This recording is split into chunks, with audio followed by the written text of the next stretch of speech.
Periyar Maniammai Institute of Science and Technology, Thanjavur. The world needs you.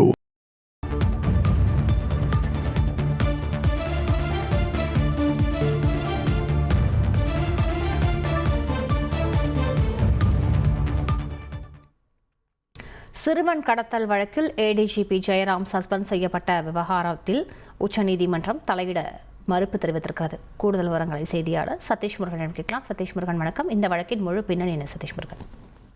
வணக்கம். சென்னையில காதல் விவகாரத்தில் சிறுவன் ஒருவர் கடத்தப்பட்ட விவகாரம் பெரும் பரபரப்பை ஏற்படுத்தியிருந்தது. குறிப்பாக இதில் சட்டமன்ற உறுப்பினர் பூவை ஜெகன்மூர்த்தி, அதே போன்று ஐபிஎஸ் அதிகாரி ஏடிஜிபி ஜெயராமன் ஆகியோர் மீது கடுமையான குற்றச்சாட்டுகள் முன்வைக்கப்பட்டு ஏடிஜிபி கைது செய்யப்பட்டிருந்தார். இந்த நிலையில சிறுவன் கடத்தல் புலன் விசாரணை நிறைவடையும் வரை ஏடிஜிபி ஜெயராமன் சஸ்பெண்ட் நடவடிக்கை தொடரும் என உச்சநீதிமன்றத்தில் தமிழ்நாடு அரசு தகவல் தெரிவித்திருக்கிறது. இந்த கைது நடவடிக்கையை அடுத்து அவர் தமிழக அரசால் சஸ்பெண்ட் செய்யப்பட்டிருந்தது குறிப்பிடத்தக்கது. இதனை எதிர்த்து ஐபிஎஸ் அதிகாரி ஜெயராம் தொடுத்திருந்த இந்த வழக்கு விசாரணை என்பது அவர் தரப்பு வாதங்களும் முன்வைக்கப்பட்டன. கைது செய்யாத பட்சத்தில் சஸ்பெண்ட் செய்ய வேண்டிய அவசியம்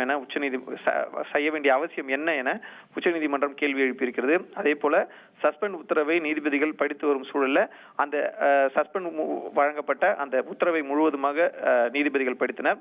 அதை தொடர்ச்சியாக பல்வேறு உத்தரவை பிறப்பித்திருக்கிறார்கள். குறிப்பாக இந்த வழக்கு சிபிசிஐடியை விசாரிக்கும் என்ற தமிழக அரசு உத்தரவிட்டிருக்கிறது.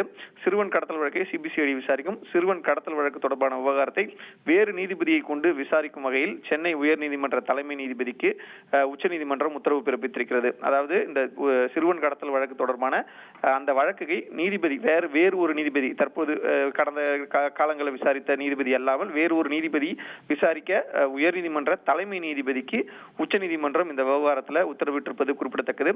சிபிசிஐடி இந்த வழக்கு சிபிசிஐடிக்கு மாற்றப்பட்டிருப்பதாக தமிழக அரசு உச்சநீதிமன்றத்தில் தகவல் தெரிவித்திருக்கிறது என்பது குறிப்பிடத்தக்கது. விவரங்களுக்கு நன்றி Satish Murugan. Periyar Maniammai Institute of Science and Technology, Thanjavur. The world needs you.